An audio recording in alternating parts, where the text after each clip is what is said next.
What's up, YouTube? Welcome back to Ryan Reacts. Um, Getting to the point, where have I been at? It's a very good question. I've been just honestly just chilling. It's been summer, been taking care of my kids, been hanging out with them, been running. As you can tell by the body, it's coming back.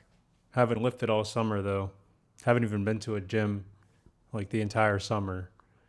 Um, yeah, life has just been like defeating a little bit. I mean, I'm living for my children, but I've been neglecting God. I've been slacking. I've been giving into temptation, lust, you name it. And it's kind of just depressing. I'm not even sure why I'm even wearing these headphones. Let me take these off. I'm so used to having headphones on and stuff just to monitor, but I don't know. I can hear myself talk. It's kind of funny.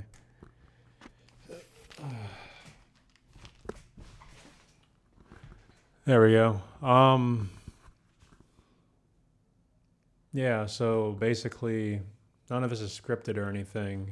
I figured I'd give you guys an explanation as to why I made that video that I made. That was like a quick 3 seconds just saying, hey, quick content. So this is going to be more of like a testimonial, like a testimony, but also just an apology because I didn't forget about you guys. But truthfully, I don't get a lot of viewers. A lot of people don't sub. When I made this channel, it was mainly just to document stuff. Sadly, I failed at that because I haven't really documented that much. For the past couple months, I've just been sitting here mainly thinking about how I wasted so much of my life. I turned 34 a couple weeks ago, and what I realized about life is the world ain't gonna stop for you, no matter what. Whether you're here or not, the world's gonna continue. And we're all hypnotized in our own way. We're all delusional in our own ways. We're all chasing things we shouldn't be chasing, which that could be objective because, there's so many different religions out there. There's so many different cultures, backgrounds, so many different things that people strive for. And it's so weird giving the camera eye contact. It's hard to do. It's like I'm just staring at like a whatever. But I'll try to do better at that. But then I feel like I'm just gonna sit there like someone's watching me. So that's kind of why like it's hard to even get my thoughts across. And I don't want to just jumble this up, and that's what I always do. And you might be wondering, like, okay, I said I click content. What am I doing with this video? Like I said, it's more of an explanation and an apology because, yeah, I always said like if I could just help one person, it was worth it. And I feel like I've helped more than one person at least, even if it's 2, 3, or 10, or again just one. I don't want to leave people hanging, but yeah, I've just been depressed. I've pretty much been depressed my whole life. I mean, like, just growing up, I had a really bad childhood. Could have been worse. I wasn't like being like physically abused or anything, but I was emotionally abused, neglected. Um, I was given up for adoption pretty much when I was born. To be fair, though, the woman who adopted me also raised my biological mother, so it's not like it was to a complete stranger or anything. But yeah, it was with a woman who was kind of strict in certain ways. Although it's funny because I was never grounded, I was never spanked or anything. I was never even given a curfew. But in hindsight, it's honestly because the way I grew up, it was more of a vacation for her anyway, just me being out of the house, me being raised by like friends, moms, and people's older brothers, etc. So I learned a lot of bad stuff growing up, but she was still strict in a sense to where like she'd be emotionally cold if you weren't operating in a way that she wanted. She just wanted me to be that little boy forever.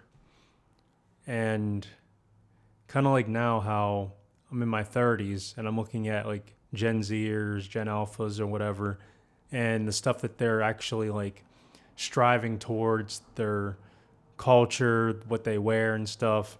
It doesn't suit me at all. But just picture this: a woman in her 40s at the time, really overweight, uh, born in pretty much the 50s. Well, born in the 40s, but the last year of the 40s, so 49. White, old fashioned. And then imagine trying to like raise a kid in the 90s. On top of that, me being her only boy, because my biological mother was obviously a woman, and she got to, and my mother's white. So they were able to get along a little better. Here's me, the mixed kid, with no father, with really no upbringing at all, other than, like I said, friends' parents or friends like older siblings or whatever. The internet was starting to become new in the 90s, but bad influence comes in all shapes and sizes and forms. So prior to the internet, I learned a lot of stuff from like movies and TV shows and stuff. And just being a kid, just, being just influenced easily by things. And on top of that, not really having much money, having much of anything. It was very stressful. Very stressful because, I was literally the black sheep of the family. I didn't get along with the white kids or the black kids, although I tended to like stray more towards the white kids because both races were mean, but they were less mean, if that makes sense. It's like black kids always had to have something to prove to each other. So they were always like, okay, well, you did something bad. I got to do something to top that, But I had black friends too, but they weren't really friends. I was just kind of caught in the middle as a person in the single digits of age in the 90s. The year 2000, well, technically 99, I turned 10, but not much after. I mean, pretty much the double digits of my life. Teenage years were in the 2000s, but the 90s specifically was just full of like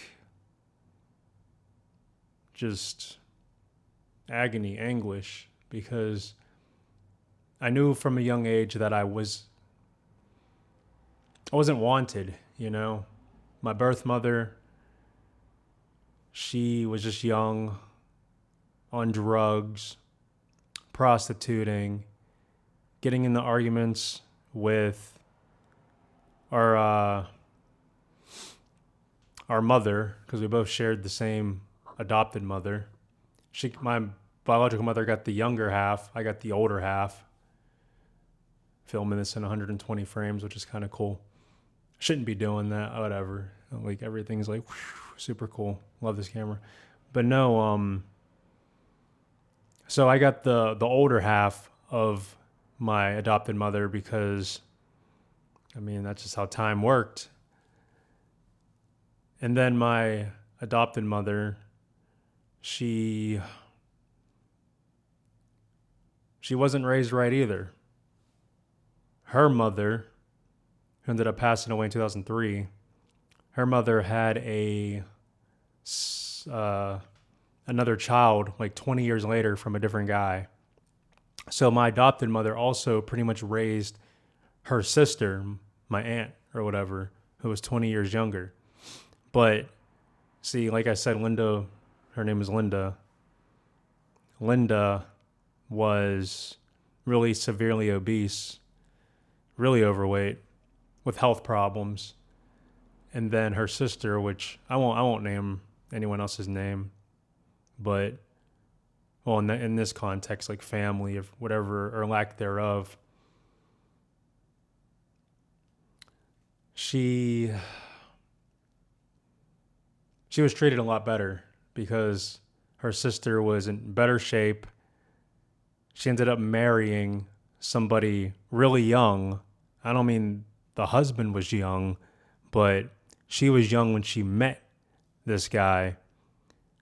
A 10-year difference, and not in a good way. Not like 40 and 30, but something else and something else I won't even repeat.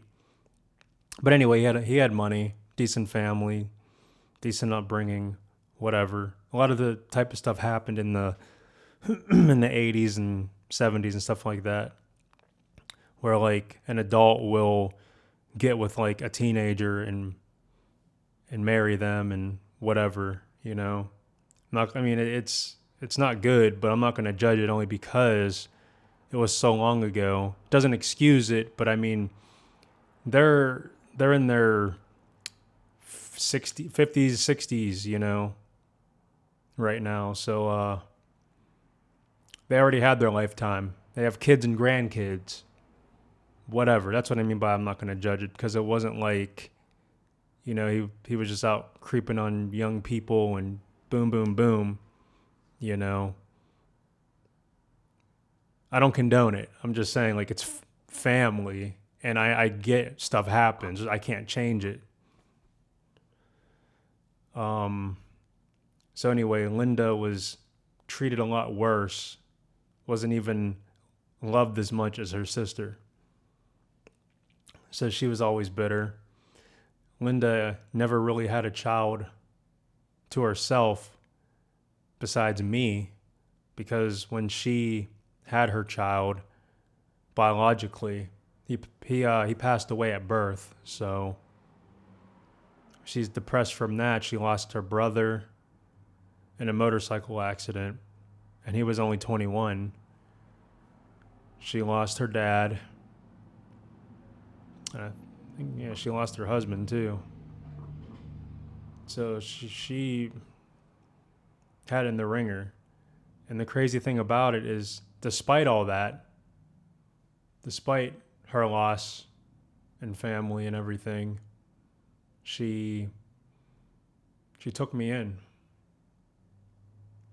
She decided to take that role, knowing I was going to be mixed race in a world that's full of racism,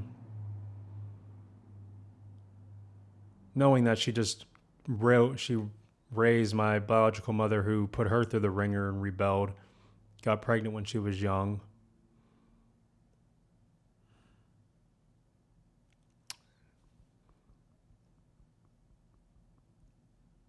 She named me.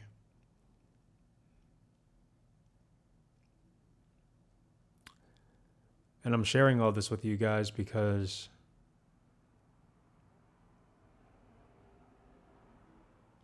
that's honestly why I decided to quit the content, because I feel like I'm in a world where I'm not wanted. And it took me 34 years to realize that.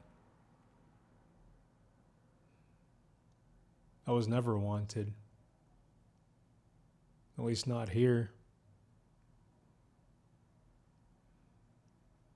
Maybe in the next life.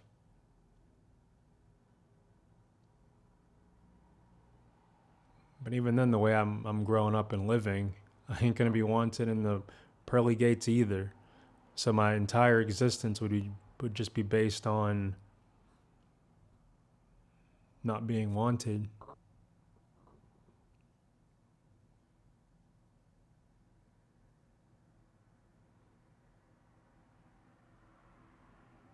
And the one person that claims to want me is the person that's done so much damage to me in my life. And I'm not innocent. I was mean to this person. So like I was saying, I was literally the black sheep of the family. Linda had a hard time taking care of herself, severely overweight.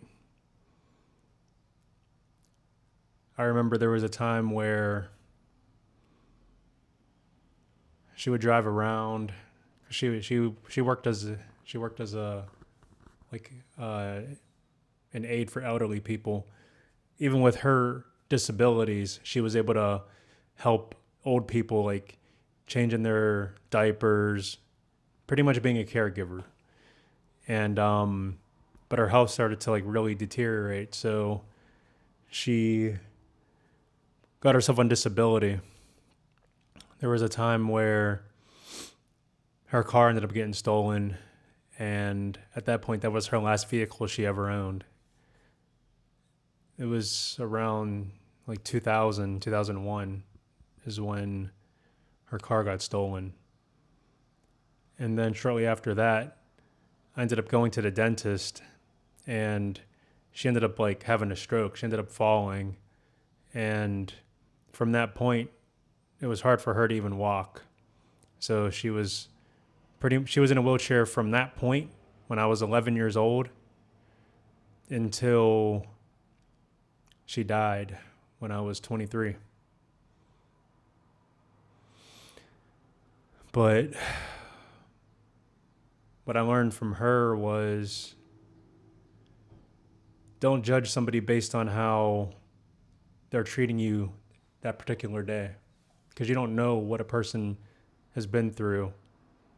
Even if they're being direct towards you in a negative way, it all stemmed from somewhere. There was a root.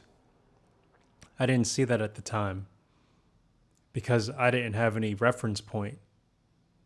I only knew what I knew, which wasn't much of anything. Bouncing around different schools, being in and out of different group homes, psych wards, because like I said, she would want me to be a certain way. And the culture just wasn't having it. I wasn't going to wear her button-up shirts, having mousse in my hair, and being her good little white boy. You know, especially the school district she put me in growing up, it wasn't like that. And then by the time I did go to a school like that, it was too late for me. I was already set in my ways as far as how I understood being a kid. So I went from like a really like poor school district to like a really rich one. I didn't fit in. I didn't fit in at either schools because I didn't have like any brothers that can like teach me anything. I didn't have a father. And then she was always too busy working to like do anything. So I was always just going over friends' houses, running in the streets. I didn't really get into too much. I didn't get into trouble. I wasn't like in gangs or doing anything violent or anything. Yeah, I mean, I stole a couple times from like a candy store or whatever. You know, I was with people that did stupid stuff, putting rocks and snow in mailboxes and dumb stuff like that as a kid. Just stupid stuff kids would do. I hung around the wrong crowd. I had one friend that I still know to this day. And we have a lot of stories. We've hung out countless times, more or less me going over to his place. But there was a lot of times as a kid where he'd come over to my place and we would game. We'd play video games all the time. So I grew up a gamer. You name the console, I either owned it or I knew someone close that owned it. Played so many games. Didn't beat half of them, but played a lot. I was a diehard Super Smash Brothers fan growing up. Loved it. Like, really loved it. If you could see the tat. But I was never like really good at video games. Yeah, I would beat single player games. I'd be okay at online games. But I was just too busy trying to survive as a kid, trying to make my way into society. But it was hard bouncing around schools. It was hard when I would just not want to live like the other kids at the same time. So I was stuck between a rock and a hard place, I felt like, because I wasn't chasing after the same things as other people, but I also didn't have an identity either. So I would just sit back and spectate. I would sit back from a distance and learn really early. real talk, I can't trust anybody. Everyone is just hypnotized and brainwashed by their peers. And it's sad because I'm not even going to say it's an intentional thing. It's just you don't know what you don't know. And the things you know are the things you grew up around. So I managed to duck and dodge a lot of things that happened. And the placements I've been in, there's multiple people that were like in the same camp, meaning like me and like 15 other people living in the same environment in these group homes at the same time. And to this day, some are dead.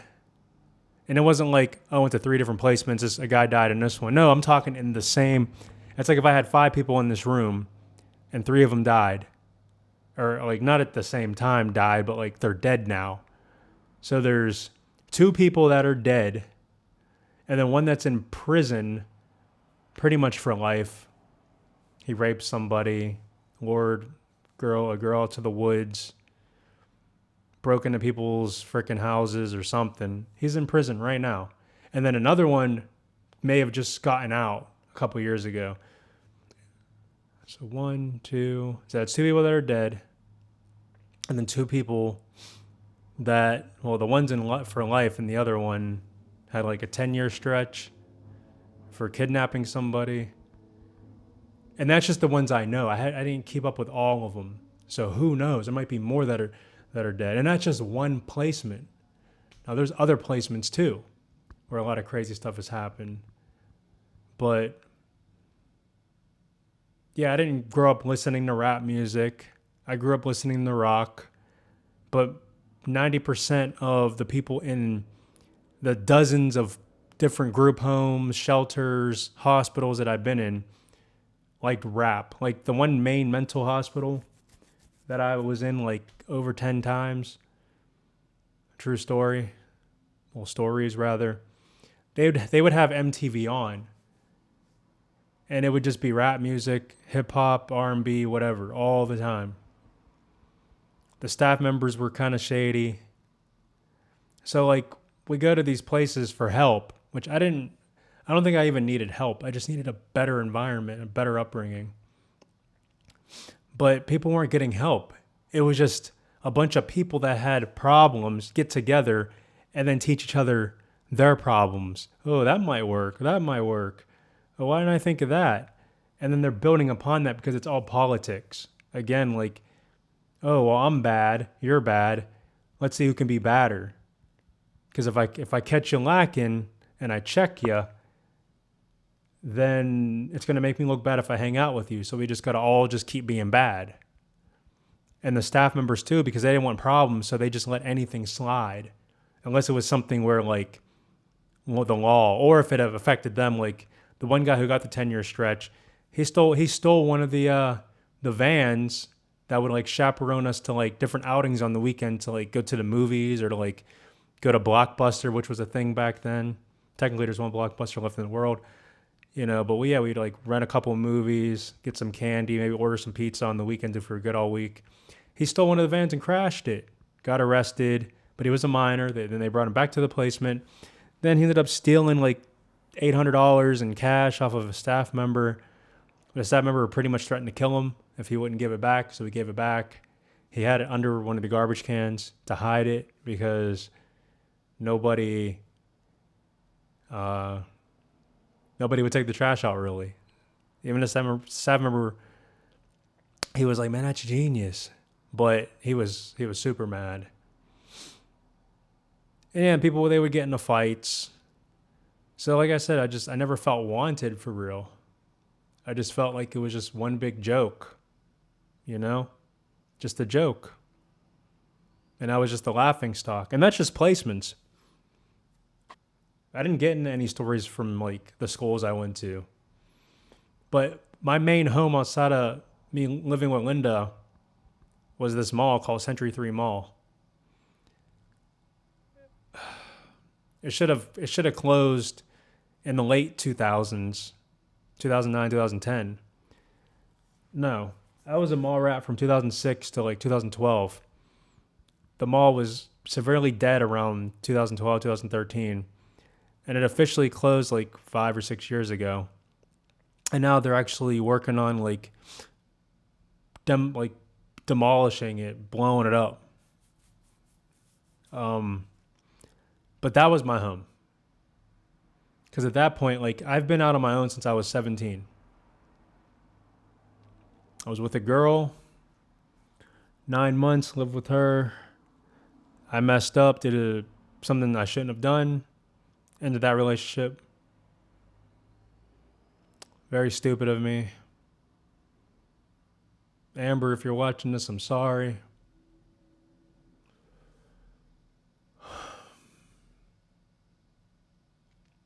Actually, I met her at that mall. One of the reasons why I brought her up too. A lot of things. Mess with multiple girls in that mall. True story. I pretty much graduated school because of that mall. That's another story. It's embarrassing, but yeah, the mall led me to graduate high school because I was going to drop out anyway. Tried basic training. Army wasn't for me. Got myself kicked out. Enlisted when I was 18. Got myself kicked out at 18. Just wasn't for me. I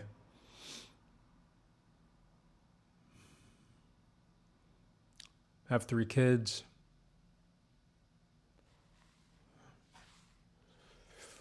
I've been running since I was 23. So April 5th of 2013 is when I started. I don't smoke cigarettes. Haven't touched those since the day I got into running. Again, April 5th, 2013. I don't touch weed. Last time I did weed was like April, like April 27th of 2015. And like April 23rd of 2015 was the last time I did shrooms. So then like it was like May 15th of 2015. I had a wine cooler and that was my last time like trying to get intoxicated off alcohol. So like no beer, no tequila, no rum, nothing. So almost a decade sober. I've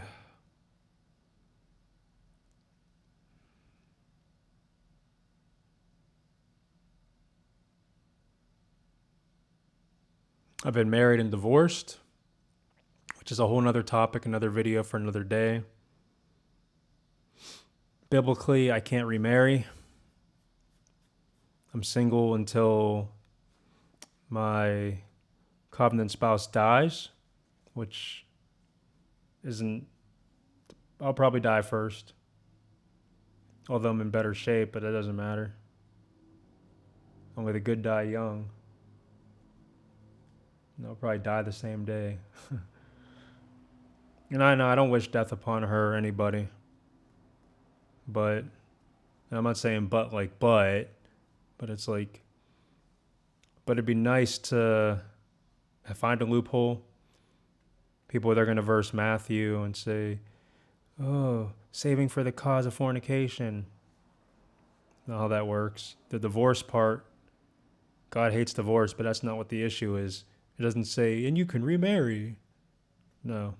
It says remain single or reconcile in 1 Corinthians.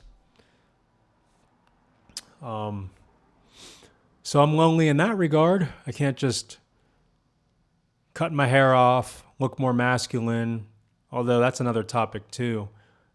I like goth/emo girls. I always have. I always do. I always will. So I guess, yeah, like the look is to kind of, I guess, cater to like the hardcore punk rock scene, whatever, lifestyle.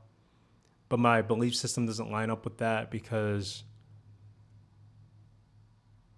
a lot of people, because it's, don't judge a book by its cover, but like people that are into like the alternative scene lifestyle, they're the ones doing the drugs. They're the ones drinking. They're the ones smoking cigarettes. They're the ones. By the way, I've never vaped in my life other than I vaped weed before. Pretty much, I never used like a Joel or an E-pen or anything like that. But this culture, like this generation, people are vaping like crazy. Never had an interest in that. I was smoking, obviously real cigarettes, but again, 11 years without one. I don't relate to the scene crowd other than the music. I still keep the music in my playlist. And then whoop-de-doo, the scene hair, whatever. Which it's not natural. I mean, it's my hair.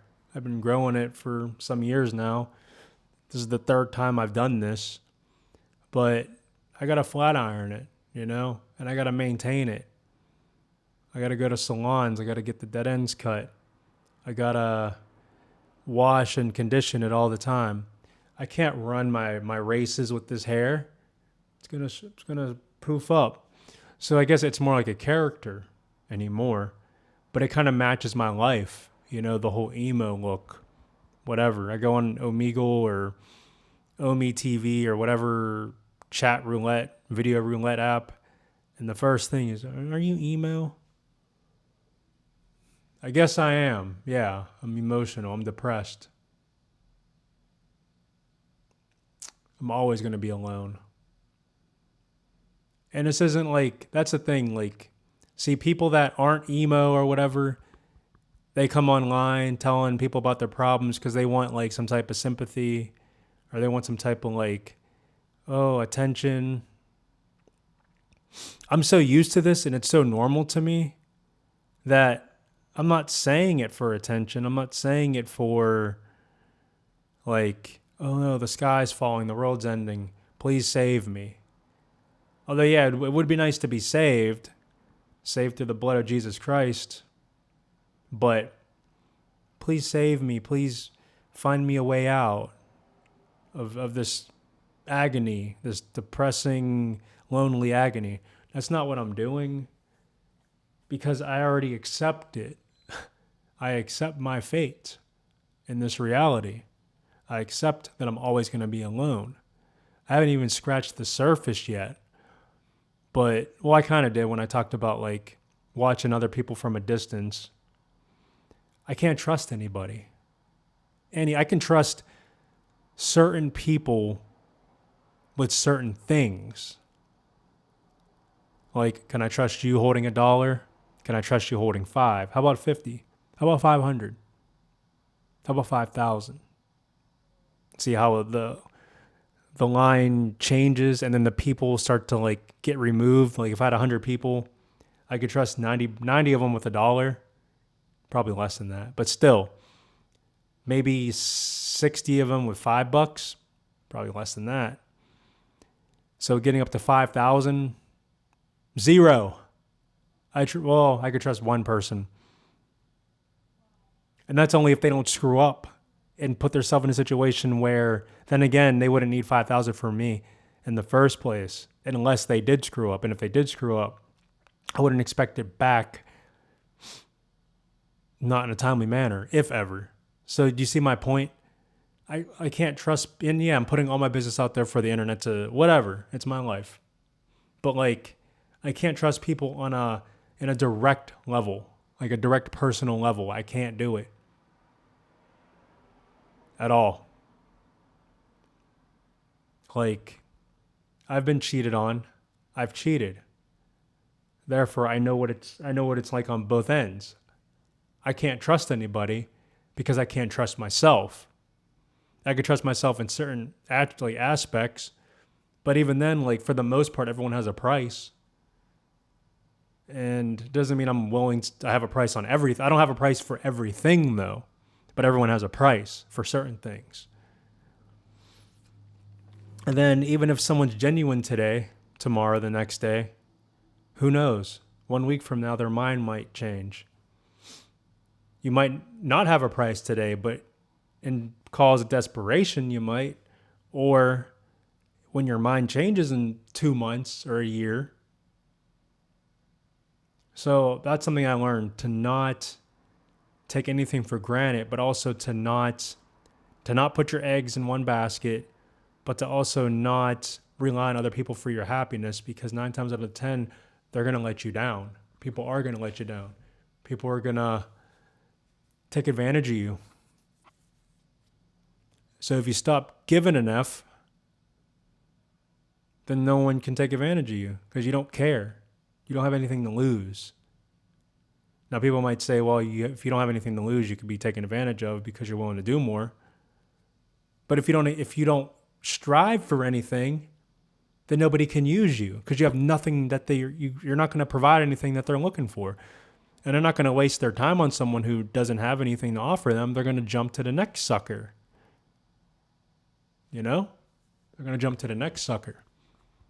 And I've been a sucker far too many times in my life. And I manipulated people too. And I'm tired of it.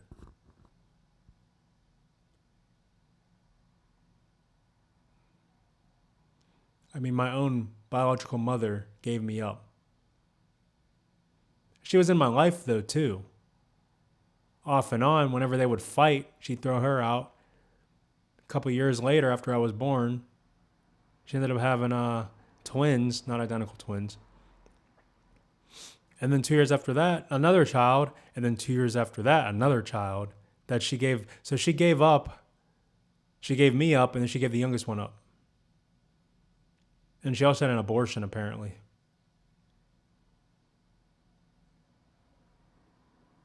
She just aborted me. Give the other child a chance. But I'm here. But for what? I'm aborted and don't know it yet.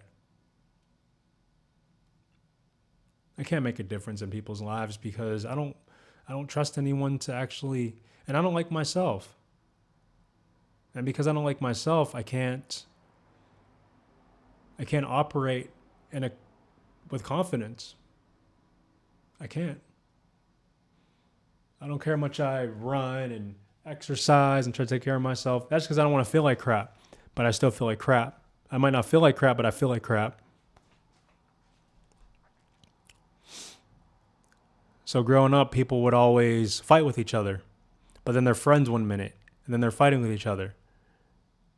Does it take back the fight if they become friends again? No, it just builds upon it the next time they fight. And it just keeps multiplying and rippling. Nobody even knows I exist. Nobody pays attention to me. Nobody cares. I'm at the gym, nobody talks to me. Oh, it's your hair. You look scary. You're this, the tattoos and stuff. Bull crap. Because even the goth freaks that go to the gym don't talk to me. Well, it's because you look emo and you're black, It's just like, I think maybe also what it is, it's if everyone else has the attitude I have, then no one's going to talk to each other. Well, that person's not going to like me anyway. If we both think that, then we're never going to approach each other. But no, I don't. I was joking about the last couple of things I said because when I had this hair in my early 20s, people liked it. I've had a lot of girls because of this hair back then. But then again, it's the generational thing. It's people that are in their 30s that were in their 20s back then. I mean, and even before the 20s, like 16, 17, the scene queens and stuff out there liked it. Like I had a girl tell me that she would never talk to me again if I cut my hair, and I cut it. She never talked to me again. So people liked it. So I feel like I'm in the wrong era. I'm in the wrong reality. I'm in the wrong plane of existence. If I talk about God at all, I'm shunned for it. Can't really run this photography business all like that. COVID hit. Nobody cares really about getting pictures. On a small scale, like when I sucked at photography, I had way more clients. Now that I'm going to toot my own horn. I'm good at it. I'm good at portraits. What do I get? Barely any clients. Barely. I mean, yeah, I raised my prices a little bit because I feel like I'm worth more. I mean, I make money in other ways, so it's like, well, haha, your photos suck. You should have hired me. You wanted to pay $50 off some idiot who doesn't even know how to light stuff. Oh well, that's what you get. Sucks to be you.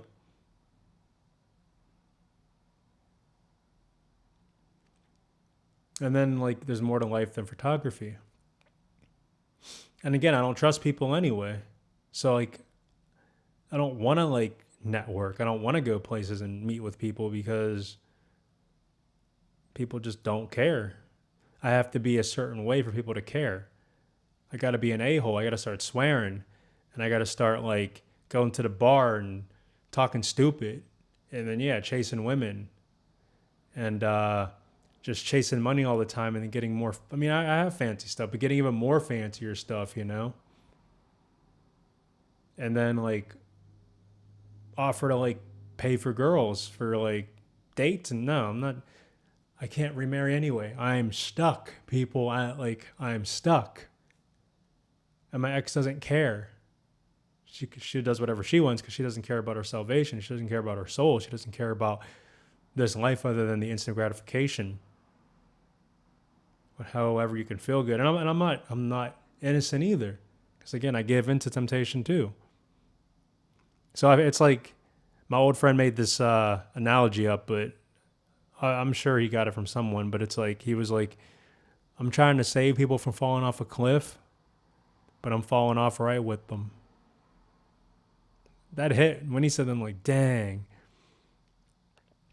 But even him, he's off the deep end, asking me for money all the time. I don't even, I'm done. I've been done for a couple of years, but really, like on his birthday, it's, it's my birthday. You got money for me? I'll pay you back. I just got a job at this fast food place that I won't mention. Didn't even respond. Because I'm like, bro, I'm like, okay, my birthday's in a couple weeks. At the time when he sent that, both born in July. Bro, you're a few weeks older than me. You're asking me for money. We're not kids anymore. Oh, my birthday gift, my birthday gift. And then before that, bro, I broke up with the mother of my child. I I'm on a date with a girl. Can you call me? Can you give me $25 so I can pay for the date? I blocked him right then and there, and he still made a fake number to hit me up for his birthday.